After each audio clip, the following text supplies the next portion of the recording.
안녕하세요. 정대현입니다. 이번 시간에는 웹 R 사용법을 학습하시겠습니다.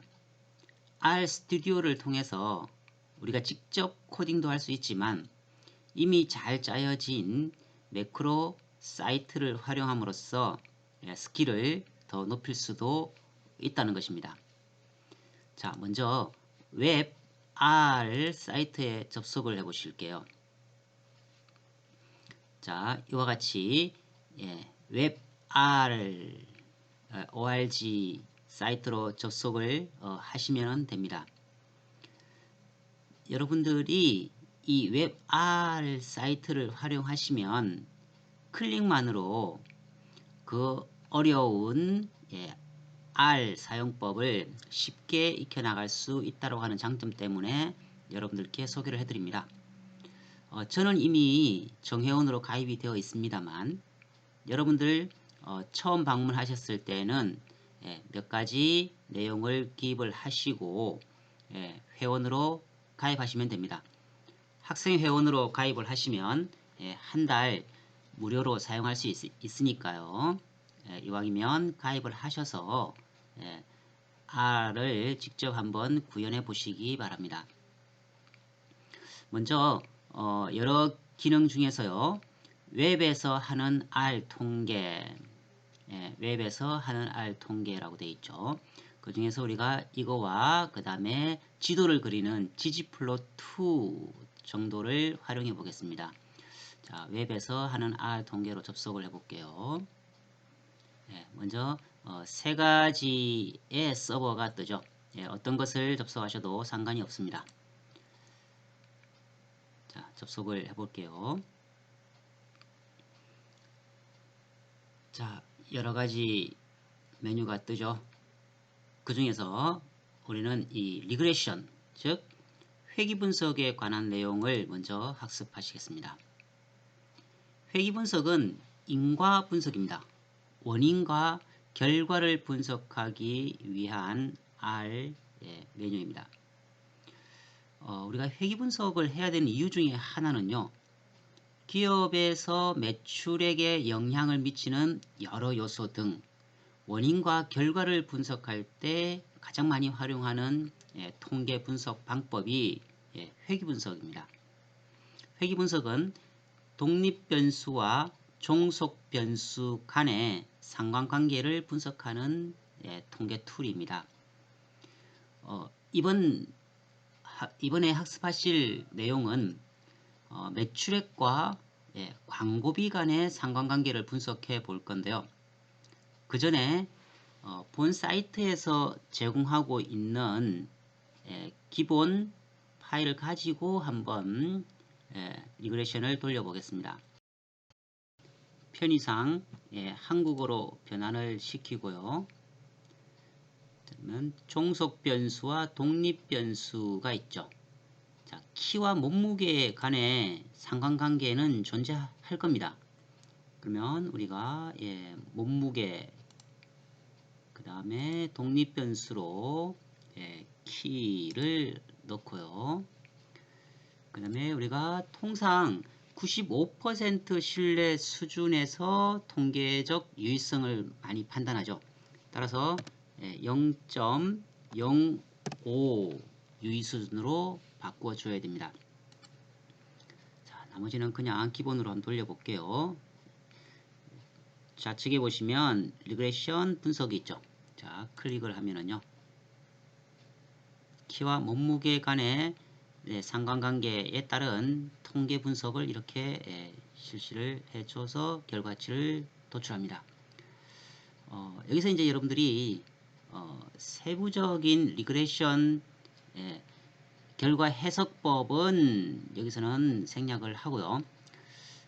다만 기준이 되는 P값이 앞서 우리가 0.05 유의 수준으로 했기 때문에요. 이 데이터 P값이 0.05 이하이어야만 통계적으로 유의하다라고 우리가 판단합니다. 자, 이러한 결과 이 산점도입니다. 결국 이게 각각 데이터를 의미하는 것이죠. 그 중에 리그레션 회귀 시기 이렇게 도출됩니다. 키와 몸무게 간의 상관관계 회귀 시기 y는 마이너스 63 플러스 0.79x p 값은 0.0001에서 통계적으로 유의하다라고 하는 결과가 도출된 겁니다. 그러면은 x값 즉 독립변수죠. y는 종속변수입니다. 키 1m 80 정도를 대략 넣어서 계산을 해보시면 대충 한 80kg 정도의 몸무게가 도출되겠네요. 이처럼 키와 몸무게 간의 상관관계 즉 회귀 분석을 실시한 결과치를 이런 식으로 일목요연하게 도출해 주는 것이 바로 회귀 분석입니다. 결과 해석은 이 정도로만 하고요. 여러 내용들이 도출이 되어 있죠. 자, 여기서 우리는 이제 이렇게 기본 데이터 말고 우리가 실제 기업 데이터를 가지고 회귀 분석을 돌릴 필요성이 크죠. 그럴 때는요, 이 두 번째 보시면 데이터 실렉트가 있습니다. 자, 데이터 실렉트에서요, 자, 브라우저라고 되어 있죠. 내가 파일을 업로드 하겠다라고 하는 겁니다. 그러면 여러 데이터들 중에서요, 내가 필요로 하는 현재 데이터 어떤 것을 가져올 것인가, 매출과 광고비 간의 관계를 보고 싶다라고 해서 이렇게 한번 열어볼게요. 자, 그러면 업로드를 하고 있죠. 파일 업로드를 하고 있습니다. 자, 업로드가 다 되었는데요. 여기서 여러분들이 하나 유의하실 내용은요. 본 사이트에서는 CSV 확장자나 또는 XLSX죠. 그래서 2003년도 이전 엑셀 버전은 XLX로만 저장이 되죠. 그래서 2003년도 이후 버전으로 변형을 시켜서 활용하실 수 있다라고 하는 것을 먼저 염두에 두시고요. 자, 이게 기본 입력되어 있는 데이터입니다. 자, 광고비가 매출액에 어떻게 영향을 미칠 것인가를 우리가 지금 회귀 분석을 실시해 보자는 취지죠. 그래서 광고비를 이렇게 투자했을 때의 매출액이 이렇게 되더라라고 하는 기업의 간단한 데이터가 있다고 합시다. 물론 이게 이제 빅데이터인 경우, 데이터가 방대한 경우 우리가 일반적인 엑셀이나 SPSS를 통해서는 이렇게 구동이 안 되거든요. 그런 것을 할 수 있는 것이 R 프로그램이다 라고 하는 겁니다. 자, 그럼 다시 이제 리그레션으로 돌아가서요. 광고비와 매출액이 변수로 선택이 되었죠. 자, 여기서 뭐 이거를 클릭해 보셔도 되고요. 아니면 여기서 바로 클릭을 해서 옮기셔도 됩니다. 자, 종속 변수. 결국은 우리가 매출액을 파악하기 위한 것이죠. 매출액. 그 다음에 광고비는 독립 변수로 들어가겠죠. 그래서 0.05, 즉 95% 신뢰 수준으로 통계적 유의성을 판단해 보겠습니다. 자, 리그레션 돌리면 되겠죠. 자, 어떻게 뜹니까? 자, 이런 내용이 반영이 되었죠. 참고로 P 값은 0.05 이하여야만 통계적으로 유의미하다라고 말씀을 드립니다. 자, 그 다음에 이 그래프에서 이렇게 마우스를 옮겨 보시면 y는 379 플러스 8.49x 라고 되어 있죠. P 값은 0.0003이다 라고 되어 있습니다. 참고로 여기서 이제 이 광고비라고 되어 있는 곳에 개수가 8.49라 되어 있습니다. 그죠? 8.49. 이 8.49라고 하는 것이 바로 여기서 마우스를 옮겨 보셨을 때 기울기와 일치되죠. 그래서 y는 b 플러스 ax라고 하는 회귀식을 도출할 수가 있습니다. 따라서 광고비 뭐 1000만원을 투입했을 때 매출액은 얼마로 우리가 추정이 되는 거죠. 회귀 분석의 목적은요. 또한 빅데이터의 목적은요. 과거 데이터 분석을 통해서 미래를 예측하는 겁니다. 이것을 실제로 적용할지의 여부에 의사결정을 효율적으로 할 수 있도록 하기 위한 유익한 정보를 제공하는 것이 빅데이터 분석의 목적이죠. 그래서 이런 식으로 R을 통한 회귀 분석을 할 수 있다라고 하는 겁니다. 무슨 세부적인 내용 등이 이제 뭐 이렇게 쭉 반영이 됩니다만, 저희가 간단하게 단순 회귀 분석을 돌렸기 때문에 그래프가 다양하게 뜨지는 않습니다. 자, 지금까지는 독립변수가 하나인 단순 회귀 분석을 돌려봤죠. 자, 그럼 이제는 독립변수가 2개 이상인 다중회귀 분석을 한번 돌려볼까요? 데이터 실렉트에서요. 새로운 데이터를 가져올 수 있겠죠.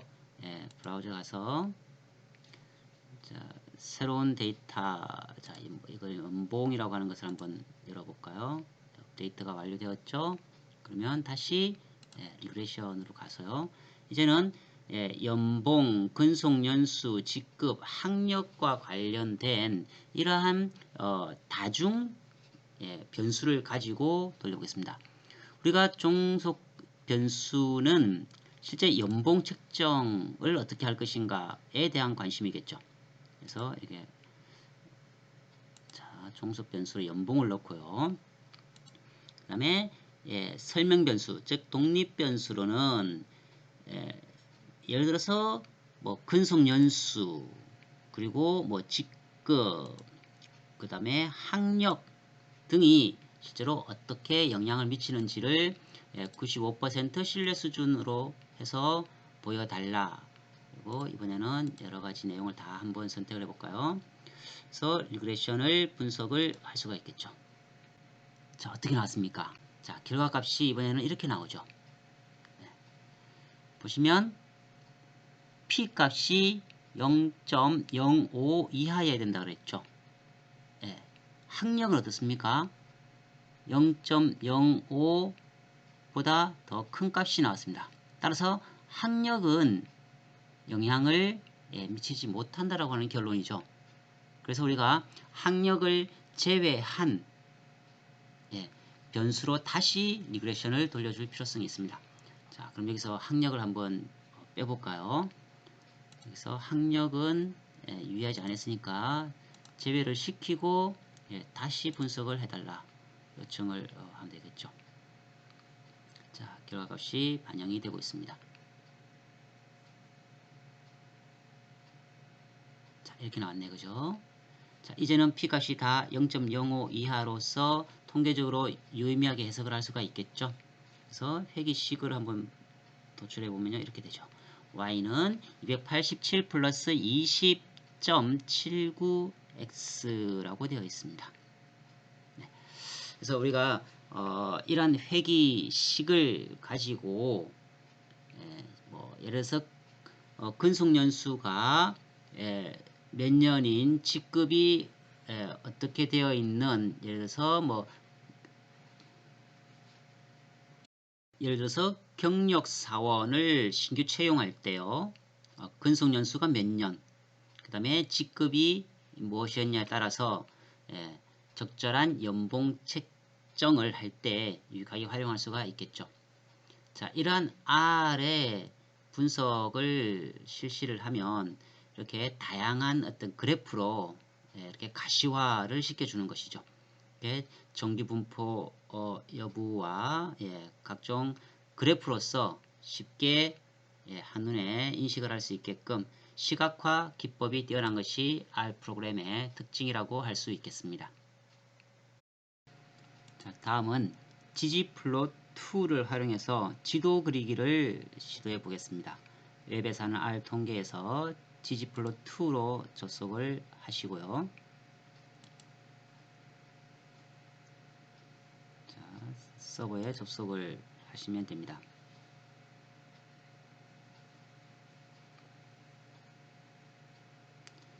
자, 이 ggplot2 본 사이트를 활용하실 때 지도 그리기에서는 몇 가지 전처리 작업이 필요합니다. 자, 한국어로 일단 변환을 시켜 놓을게요. 이 전처리 과정에서 현재 우리가 세계 지도를 가져와라 라고 하는 전처리 작업이 필요합니다. 자, 제일 먼저요. 전처리 작업이 필요합니다. 자, 내용은요. 자, 이렇게 타이핑을 하시면 됩니다. 자, 월드맵 데이터를 가져오라고 하는 명령어입니다. 이렇게 코딩을 하셨으면 데이터 전처리를 클릭을 하시고요. 그 다음은 사용할 데이터를 입력하세요 라고 하는 부분에 이 앞에 있는 월드 맵까지만 카피를 하셔서 적용을 하시면 됩니다. 자, 아무데나 클릭을 한번 하시면요. 밑에 데이터가 이렇게 떴죠. 보시면 자, 경도와 그 다음에 위도, 그 다음에 뭐 그룹으로 묶어놨죠. 이렇게 된 데이터를 보여줍니다. 자료 데이터 테이블 항상 보이기 하면은 클릭을 하시면은 이 데이터가 항상 여기에 보여지게 되어 있습니다. 자, 그 다음에 이제 밑에 나와 있는 X축, Y축 등을 바꾸어 가시면서 변화를 지켜보시면 되는데요. 자, 참고로 이제 우리가 이 X축, Y축의 위경도를 가져올 수 있는 것을 먼저 간단하게 학습을 해보시겠습니다. 자, 이것을 참고하시고요. 자, 위경도 파악하기. 자, 구글의 맵에서 접속을 한번 해보실게요. 자, 구글 지도를 가져오죠. 그러면은 여기 지도에 검색할 영역에 편의상 뭐 한라산이라고 해볼까요? 한라산이라고 해서 클릭을 하시면 내용이 이렇게 뜨죠. 자, 그러면 한라산의 현재 위치가 표시가 되어 있습니다. 자, 여기에서 오른쪽 마우스를 누르시고요. 이곳이 궁금한가요? 를 클릭해 보시면은요. 밑에 이렇게 뜨죠. 위도와 경도가 이렇게 표시된다는 것을 확인하실 수가 있습니다.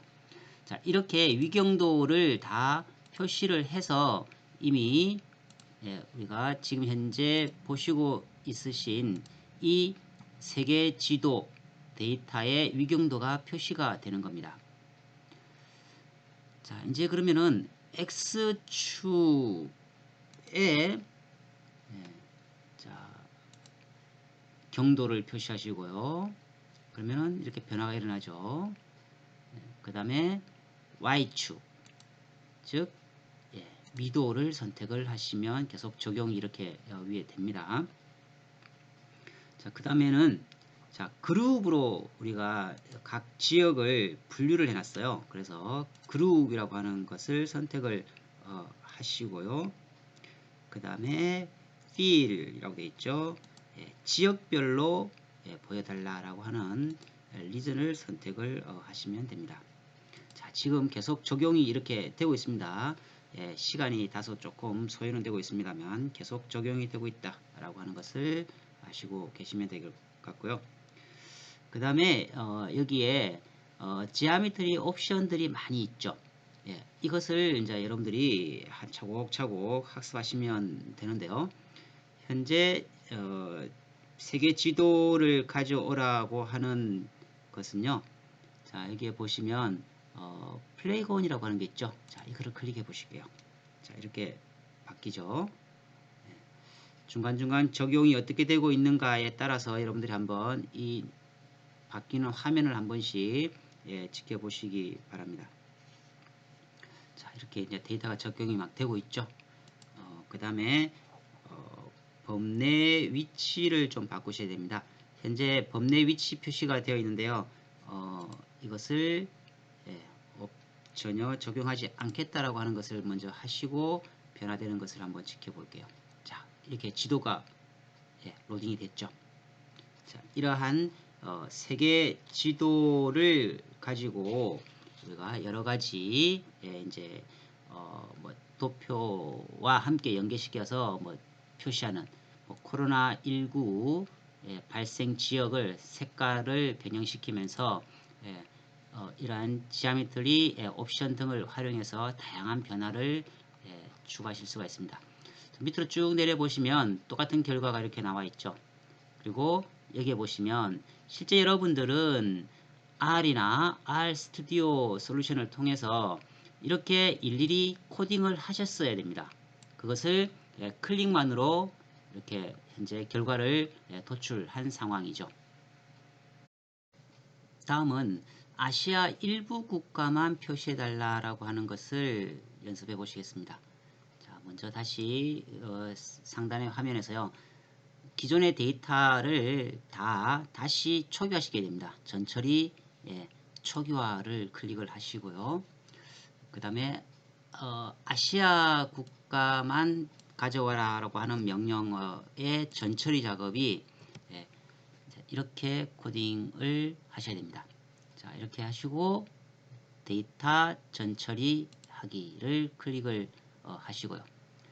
그 다음에 앞서서 작업을 해보셨지만 이스트 아시아 지역만 컨트롤 C를 하셔서 사용할 데이터로 활용을 하시면 조금 전에 에러가 생겼던 영역에 이제 새로 코딩한 데이터들이 쭉 뜨죠. 자, 결과가 어떻게 됐습니까? 아시아 지역의 일부 국가만 이렇게 표시를 해주고 있습니다. 자, 다음은 범위를 조금 더 축소시켜서요. 대한민국 지도를 한번 그려보는 걸로 하겠습니다. 자, 먼저 항상 전처리 작업이 필요했었죠. 자, 여기에서 필요한 전처리 작업은요. 자, 이렇게 두 가지를 코딩하시면 됩니다.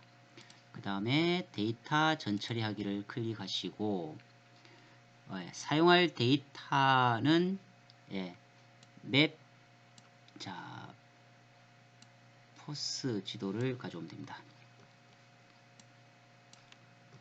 컨트롤 V 해서 보시면 이제 밑에 데이터가 실제 바뀌고 있겠죠. 자, 이렇게 바뀌었습니다. 데이터가 어떻습니까?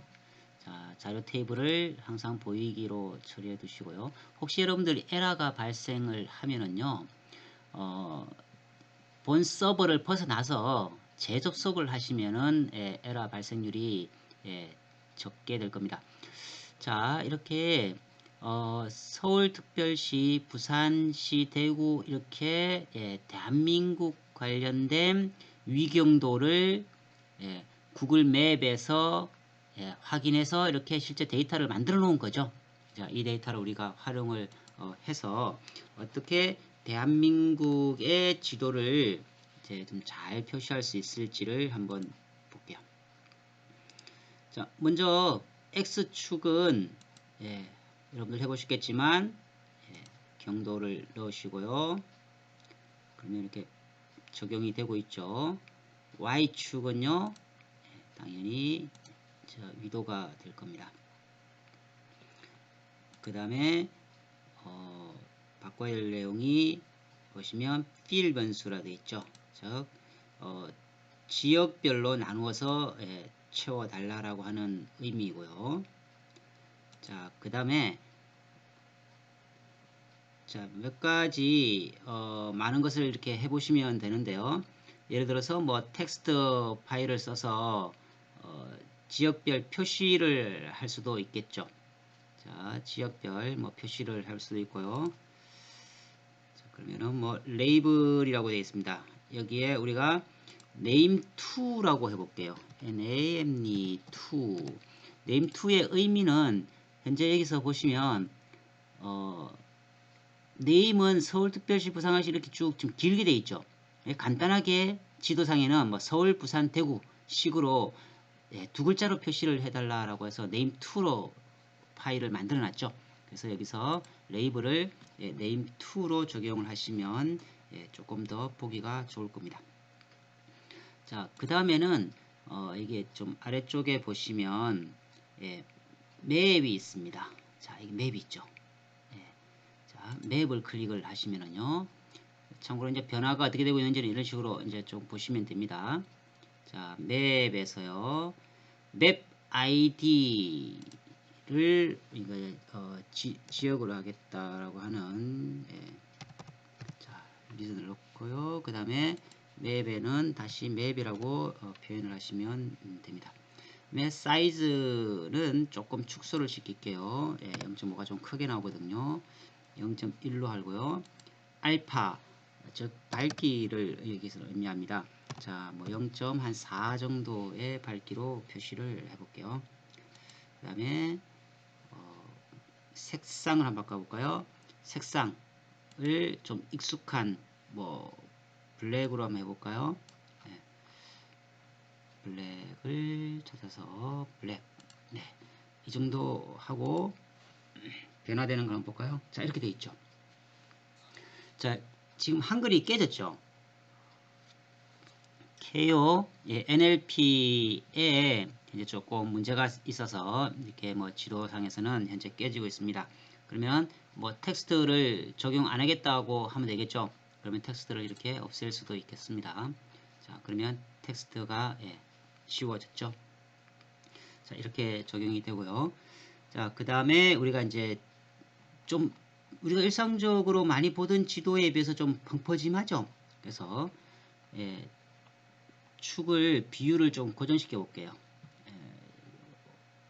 옵션에서요. 축 비율을 고정을 시키겠습니다. 그러면은 변화 조금 더 날씬해졌나요? 좀 바뀌었습니다. 그 다음에 범례가 이렇게 이제 오른쪽에 이렇게 표시가 되죠. 예를 들어서 뭐 범례 위치를 필요 없다라고 뭐 해주시고 변화된 것을 한번 볼까요? 자, 이렇게 바뀌었죠. 예.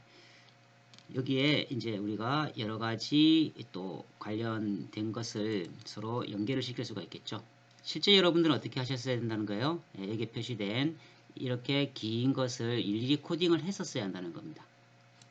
웹R을 사용을 하시면 조금 더 편리하게 지도를 우리가 도출할 수 있다라고 하는 것을 학습하셨습니다.